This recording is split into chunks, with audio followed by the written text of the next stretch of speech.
The Anderson family, a beloved and adventurous group of five, set off on their annual holiday to the lush jungles of South America, sharing joyful photos along the way. But then, without warning, they vanish. No calls, no posts, no trace.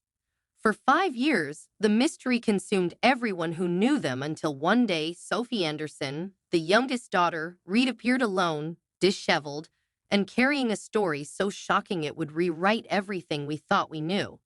The Anderson family was the kind of family everyone admired. Robert and Emily Anderson were both in their mid-40s. They were loving parents with a shared passion for exploring the world. Their three children, Lucas, 16, Mia, 12, and Sophie, 8, grew up surrounded by tales of their parents' travels. Every year, the Andersons took a holiday trip to a new destination. In 2018, they planned an ambitious journey to South America to explore the pristine beauty of the Amazon rainforest. The family's excitement was evident in the weeks leading up to the trip. Social media posts showed snapshots of their preparations. Robert poring over maps, Emily packing supplies, and the children grinning as they tried on hiking boots. The Andersons intended to document their adventure with daily updates. They wanted to share their experiences with friends and extended family back home. For the first few days of the trip, everything seemed to go as planned. They shared photos of vibrant parrots, towering trees, and boat rides along winding rivers. Their captions were filled with wonder. Nature like we've never seen before. One read, accompanied by a shot of Lucas standing beside a giant tree. Then, without warning, the updates stopped. At first, no one was alarmed. Spotty internet and cell service were expected in such a remote area. But as hours turned into days, concern began to mount. The Andersons had promised to check in daily, and their silence was out of character. By the end of the week, their extended family contacted authorities and reported them missing. The search for the Andersons began with urgency. Local authorities organized search teams to calm the area where they were last seen. Helicopters scanned the dense rainforest from above. Boats navigated the rivers in hopes of finding their trail. The U.S. Embassy in Brazil became involved and coordinated with local officials to expand the efforts. Days became weeks, and hope dwindled with each passing moment. The jungle was vast and unyielding, seemingly swallowing every lead. The family's last known location was a small eco-lodge near the border of a protected area. Witnesses there recalled the Andersons leaving on a guided tour but did not recall their return. Even the guide, a seasoned local, was nowhere to be found. As months stretched into years, the search efforts eventually stopped. The rainforest's impenetrable nature and the lack of any solid leads left little for investigators to pursue. The calls for continued action were met with sympathetic but resigned responses. Authorities and locals alike agreed. The Anderson family had likely succumbed to the unforgiving jungle. Their disappearance joined the many unsolved mysteries of the Amazon. It was a routine morning at the American Embassy in Manaus, Brazil, 5 years after the Anderson family's disappearance, when an officer received a call from a local official. A young girl, disheveled and malnourished, had appeared at a remote outpost near the jungle. She was around 13, spoke halting English, and claimed her name was Sophie Anderson. The news stunned the embassy staff. Sophie Anderson, presumed dead along with her family for 5 years, was alive. Sophie was brought to the embassy. Her clothes were ragged, and her hair had been crudely cut. Embassy workers immediately confirmed her identity through old photos and records. Sophie, the youngest of the Anderson family, was the only one who had resurfaced. The questions surrounding her survival were overwhelming. Word of Sophie's reappearance spread quickly. It reached her extended family in the United States, and Francesca, her older cousin, and her grandfather, Mark Anderson, got on the next flight to Brazil. When they arrived at the embassy, they barely recognized the girl who stood before them. Sophie was no longer the giggling 8-year-old they remembered. Her face was gaunt, her eyes were hollow, and her movements were cautious, as if she were bracing for something unseen. But when she saw her grandfather, her expression softened, tears spilled down her cheeks. "Grandpa," she whispered. She threw herself into his arms and clung tightly, as though afraid he might vanish too. Despite her halting speech, Sophie managed to convey glimpses of her ordeal.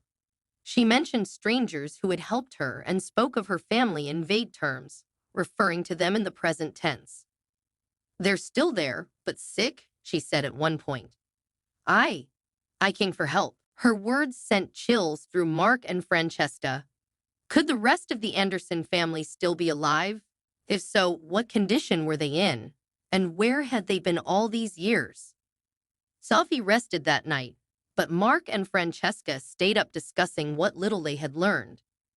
The fragments Sophie had shared painted a picture of survival against unimaginable odds, but the gaps in her shocking story left them with more questions than answers. The sun was barely rising when Sophie, Francesca, and Mark began their journey deep into the South American jungle.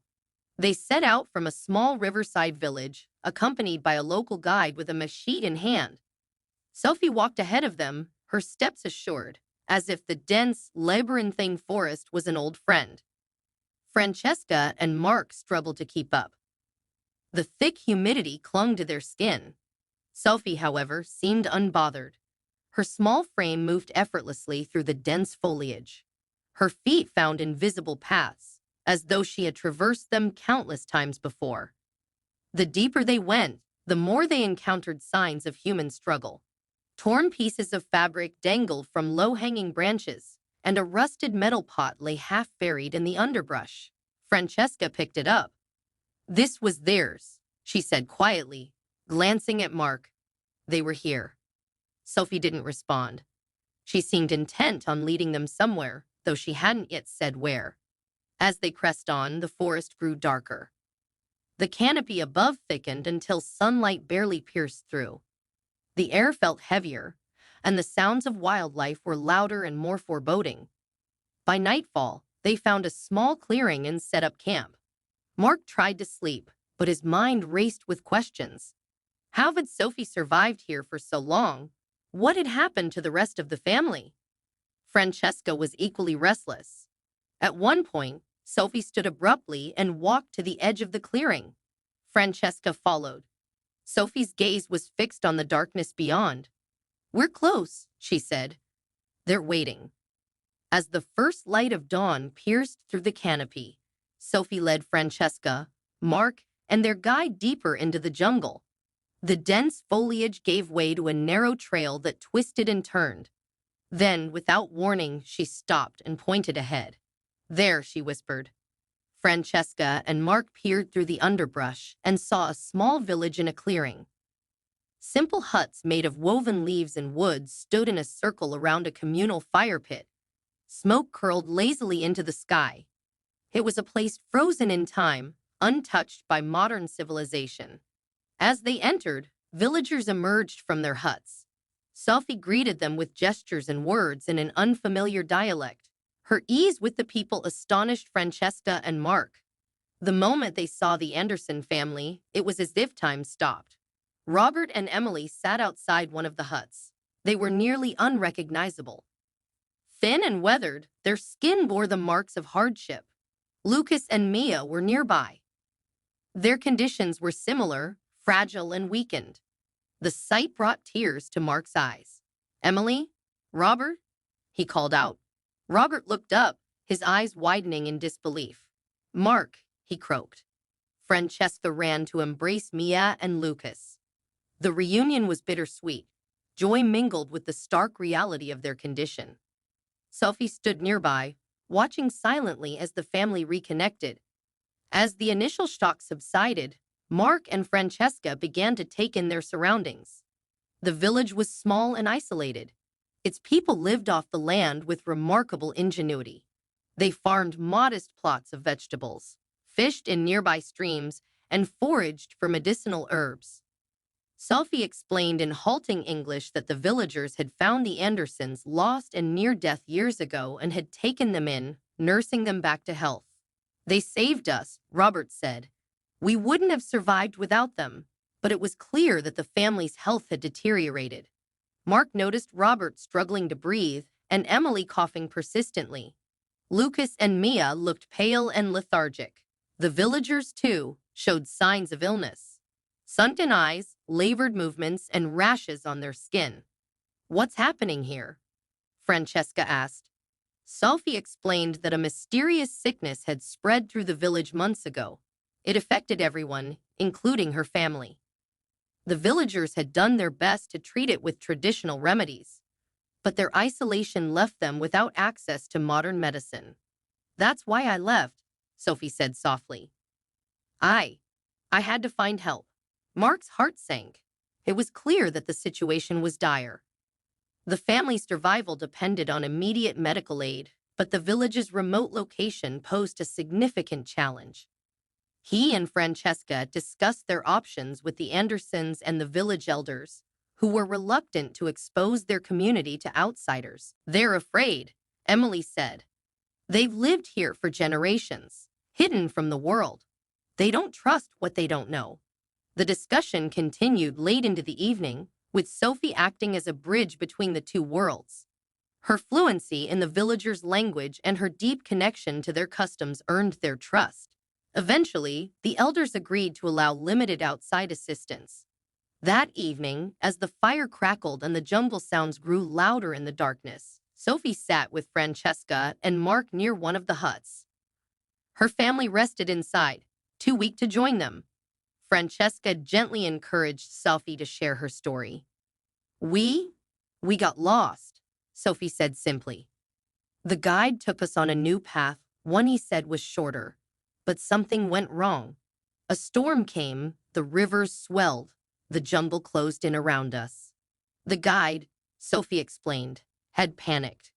He led the family deeper into the wilderness in an attempt to find shelter. Days turned into weeks as their food supplies dwindled and their spirits weakened. They lost track of time and direction. Their maps were rendered useless by the unrelenting landscape. We were scared," Sophie said, "but Mom and Dad kept saying we'd find a way out." Then came the breaking point. One night, the guide vanished. Whether he abandoned them or succumbed to the jungle, Sophie never knew. Alone and desperate, the Anderson family pushed forward until they stumbled upon the village. "They found us," Sophie said. "The villagers. They didn't speak our language, but they helped. They gave us food, water, and shelter." At first, the Andersons had been wary and unsure of the tribe's intentions. But as time passed, they realized the villagers meant no harm. In fact, they had saved the family's lives. The Andersons had no choice but to adapt. They learned the tribe's ways of survival, fishing with nets woven from vines, foraging for edible plants, and using natural remedies to treat illnesses. "It wasn't easy," Sophie said. "Dad hurt his leg. Mom got sick from the water at first, but we learned. We had to." Years passed. Sophie's once fluent English faded as she adopted the tribe's language. Lucas and Mia became adept at climbing trees and catching fish. Emily and Robert contributed to the community. They helped with farming and gathering firewood. Though they longed to return home, the Andersons grew to accept their new life. They believed rescue was impossible. Then the sickness came. Sophie described how the illness swept through the village. Fever, coughing, and fatigue claimed even the strongest members of the tribe. The Andersons, too, fell victim to the disease. Sophie's mother grew weak. Her energy faded with each passing day. Lucas and Mia struggled to stand, and Robert's breathing became labored. "I couldn't watch them get worse," Sophie said. "I knew I had to do something." Despite the villagers' protests, Sophie decided to leave and seek help. She prepared for weeks, gathering supplies and memorizing the faint trails that connected the village to the outside world. "I didn't know if I'd make it," she said, "but I couldn't stay and do nothing." As the firelight flickered in the village, Lucas stepped out of his tent and inched closer to Francesca and Mark. He glanced at Sophie, who gave him a subtle nod.